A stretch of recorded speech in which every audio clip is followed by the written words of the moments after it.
Okay, good afternoon. We're here, just put on the our new trailer plate, got our trailer registered and titled in our new state, and a couple of tips, things about little trailer plates. We like to use a good marine grade stainless hardware for these, because if you've got to change them out some states, or you buy or sell a lot of trailers, and you can you can learn some new sailor words if you're out here and the hardware that's holding this thing on is all crusted up, corroded. So we like to take marine grade stainless. We like the little Phillips type head. But really the key to this system is getting this nylon lock nut. So you can see that little bit of nylon in the inside. This does a couple things. This means a year or two from now, if you want to take this plate off, it'll come off, because that nylon doesn't rust. But you can find some other hardware like this. You put dissimilar metals. This fastener may corrode onto here, and you basically have to cut it off with a grinder, or soak it for days and hope it breaks loose. And usually when they break loose, they just you just end up shearing them off, you know. But if you use the good marine grade stuff, then it is going to come off every time.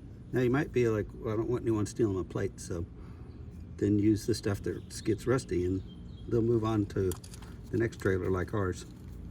So some tips Captain Jack gave us is, when you go to buy the hardware for put your plate on, is always buy some spares, because you'd be out here working in the grass and trying to put on a washer, and it disappears. If you're lucky, you might find it. Otherwise, you might be digging around and wishing you'd bought an extra washer when you were there.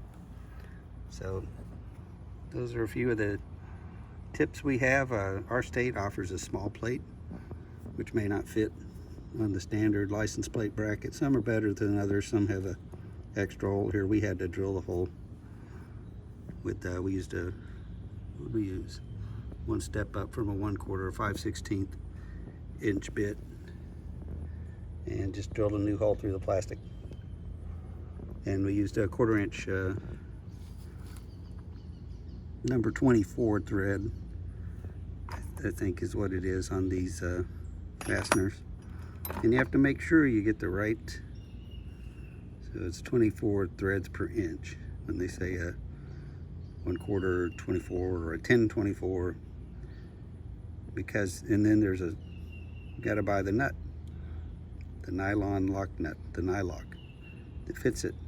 And as you're going through the bin at the hardware store, you need to make sure you get the same size, diameter, same length, all the machine screws you want, and then check and make sure that all the nuts that you pick up fit on there, because other people have been there before you, and you might come home with the wrong size nut, and it doesn't fit because it fits a 32 thread per inch screw, so things like that. So just go ahead. So when we come home,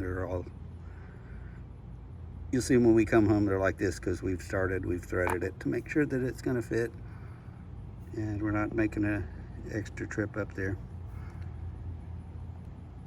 And those are some of the tips. Like I say, we learned them from Captain Jack, transferred them onto our fleet of about 7 trailers,